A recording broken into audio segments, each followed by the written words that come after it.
குருவி கீழே கிடக்கிற குச்சி எல்லாத்தையும் சேகரிச்சு வச்சு மரத்துல கூடு கட்டுமா. கூடு கரெக்டா ஃபினிஷ் ஆகிற டைம்ல பாத்தீங்க அப்படின்னா மழை பெஞ்சு கூட கீழே விழ வச்சிருமா. இது திருப்பியும் கூடு கட்டும், திருப்பியும் கீழே திருப்பியும் கூடு கட்டும், திருப்பியும் கீழே. இது எவ்வளவு தூரம் நடக்கும் அப்படின்னா, தன்னோட இனத்தை ஃபுல்லா பாதுகாக்கிற லெவலுக்கு வரைக்கும் அந்த கூடு வந்து ஸ்ட்ராங்கா இருக்கணும் அப்படின்னு சொல்லிட்டு அது வரைக்கும் அந்த கூடு கட்டிக்கிட்டே இருக்குமா. ஏன் அப்படின்னா குருவிக்கு தெரிஞ்சது ரெண்டு விஷயம் தான். ஒண்ணு விடாமுயற்சி, இன்னொன்று வந்து நம்பிக்கை.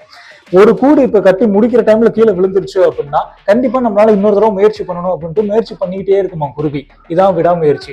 அதே மாதிரி நம்பிக்கை பாத்தீங்க அப்படின்னா, இந்த உலகத்துல இந்த கூடு கட்டுற மாதிரி இன்னும் எனக்கு நிறைய கூடு கட்டுறதுக்கு ஆப்பர்ச்சுனிட்டி இருக்கு அப்படின்ட்டு தனக்கு மேலே உள்ள நம்பிக்கை தான் அந்த குருவிக்கு.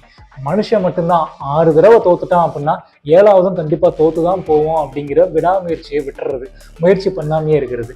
அதே மாதிரி இவங்க ஒருத்தவங்களுக்கு நம்மளை பிடிக்கல அப்படின்னா இனிமேல் யாருக்குமே நம்மளை பிடிக்காது, இந்த ஒரு ஆப்பர்ச்சுனிட்டி நம்ம தோத்துட்டோம் அப்படின்னா இனி வர ஆப்பர்ச்சுனிட்டியும் நமக்கு சக்சஸ் தராது அப்படின்ட்டு நாமேலேயே தான் நம்பிக்கையை இழந்துருது. ஸோ விடாமுயற்சி, நம்பிக்கை இருந்துச்சு அப்படின்னா